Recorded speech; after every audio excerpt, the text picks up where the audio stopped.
Boker Tov, Boker Tov. Alors, on va faire un petit résumé, comme on a dit, de cette mitzvah extraordinaire de Hafrashat Chala, prélever la Chala, donc un résumé. Donc, on a dit que de base, c'est une mitzvah assez minatora, à partir du moment où on est rentré en Eretz Israël, de prélever la Chala et la donner au Kohen. La raison que Akadosh Baruch Hu voulait qu'on ait une mitzvah dans notre pain, où la balomi vit, pour que, un, il ait la bracha, deux, pour qu'il soutienne les Kohanim qui sont méchartés Hachem, et trois, pour mettre de la Gdusha dans nos aliments. Aujourd'hui, la mitzvah Chala, elle est que midera banan, parce qu'on n'a pas tous les Bnei Israël sur la terre d'Israël. Et en Chutz La'aretz, donc à l'étranger, la mitzvah de Hafrashat Chala, c'est aussi midera banan, pour pas qu'on oublie cette mitzvah-là, mais ils nous ont instauré une vraie mitzvah des Rabbanan avec bracha. Donc, en Eretz Israël, une pâte qui n'a pas été prélevée, on ne peut pas la manger. En Chutz La'aretz, on peut la manger, mais il faut prélever du pain ou de ce qui reste pour cette Hafrashat Chala. Mais Bedi Avad, on pourrait la manger. Le Rama, il dit que les femmes ont l'habitude de faire les chalot, Erev Shabbat, pour faire cette mitzvah. Et il dit que ça rentre dans le kavod Shabbat mieux que de les acheter déjà prêts. Et pour une femme enceinte, c'est une bonne ségoula pour qu'elle ait un accouchement facile. Mais il y a beaucoup de ségoulottes qui se sont rajoutées aujourd'hui sur cette mitzvah-là. Et entre autres, on attend la libération de tous les prisonniers, les shvouim. Ensuite, il y a 4 conditions pour que ça soit chayav be'hafrashat chala. Il faut que ça soit une pâte des 5 céréales. Il faut qu'elle ait été pétrie avec les 7 liquides qui sont considérés des liquides dans la Torah, entre autres l'eau. Et si c'est que du jus de fruits pur, on fait sans bracha. Ensuite, il faut que, de base, pour faire avec bracha, il faut que ce soit une pâte qui va être cuite au four. Si c'est une pâte épaisse qui va être cuite à l'huile, frit, alors on prélève sans bracha. Il faut qu'il y ait la quantité de 3 œufs et 1/5. Donc on a déjà expliqué la machloket. On prélève à partir d'1,50 kg ou d'1,2 kg, ce qui est le plus accepté, c'est 1,2 kg. On commence la bracha à partir d'1,6 kg ou de 2,250 kg, la machloket. Là, on commence à faire la bracha. Qui prélève la chala, de préférence, c'est la femme, parce que c'est elle qui a fait fauter Adam Arishon, qui était la chala du monde. Donc elle répare avec ça la chala du monde. C'est bien, il dit le Ben Ishraï, qu'un homme puisse le faire une fois par an. Par exemple, à Seret Yemei Teshuvah, il conseille qu'un homme le fasse pour faire une fois dans l'année cette mitzvah. Et si quelqu'un prélève sans autorisation, ça ne marche pas. Mais la femme n'a pas besoin de prévenir son mari quand elle prélève. La même chose, quelqu'un qui travaille dans une boulangerie, il prélève sans prévenir. Mais si je viens et je prélève sans te prévenir, c'est pas bon. S'il y a un risque que la pâte s'abîme et tu veux donc prélever pour l'autre, il y a une marloquette entre le Troumat HaDeshen et le Rama qui dit que oui, tu viens, tu prélèves sans autorisation, et le Ktsot HaRoshen, il dit non. Ensuite, des enfants ne peuvent pas faire la Hafrashat Chala, mais s'il en fait à 11 ans pour une fille et à 12 ans pour un garçon, Bedi Avad, elle est valable.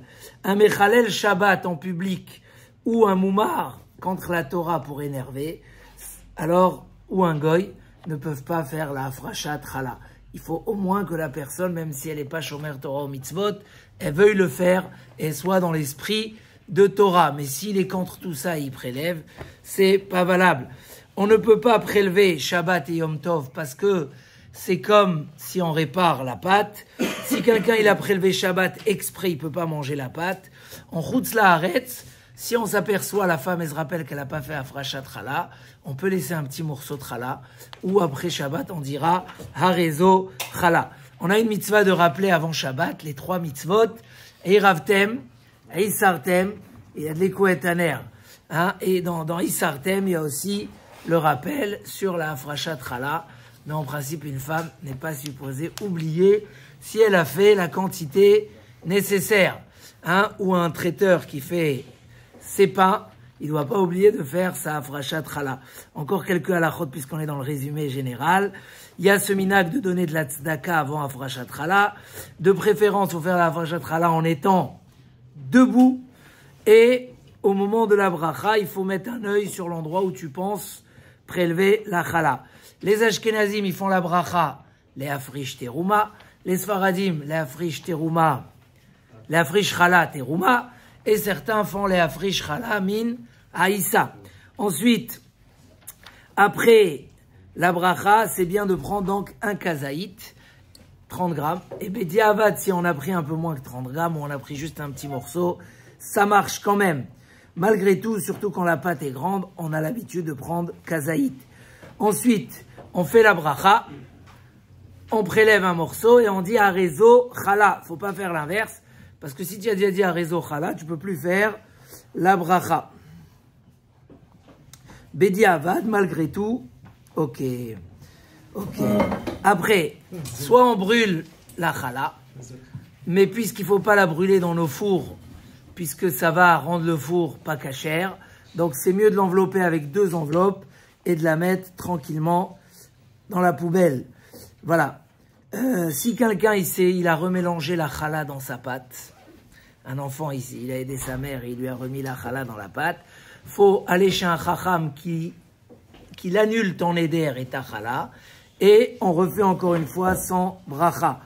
Ensuite, si on n'a pas fait la chala quand elle était en pâte, on peut rattraper une fois que ça a été cuit.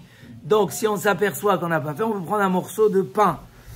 Voilà, une femme qui pense partager sa chala en plusieurs morceaux, hein, s'il va donner à chacun moins que la quantité, c'est pas tour de afrachat chala. Voilà. Si la même chose, il la partage, il veut garder une partie au congélateur avant la cuisson, donc il peut plus faire afrachat chala. S'il pense partager après la cuisson, c'est bon. Ensuite, si... Voilà, dans ce cas-là, on fait son bracha. Dernière halakha, 2 pâtes différentes, d'accord? Pour faire afrachat chala, si tu veux faire 2,5 kg, 1,5 kg de chalot et 1,5 kg de brioche, alors on peut les associer de 3 façons. Une, on les met dans la même cuvette ou dans la même, avec les bords et ça l'associe. Deuxième possibilité, on a dit c'est la coller. Et troisième, la couvrir, c'est le moins bien des 3. Mais ça marche aussi si on les couvre ensemble. Le mieux, c'est qu'ils se touchent ou qu'ils soient dans le même keli. On a dit que à Purim, quand on reçoit des Mishloach Manot, faut éviter de réunir plusieurs catégories de gâteaux en même temps dans le même panier ou dans le même sac, parce que peut-être que les gens n'ont pas fait afrachat chala puisqu'ils avaient que 1 kg. Et là que tu réunis et tu as la quantité, tu as 1,6 kg, ça devient chayav dans afrachat chala.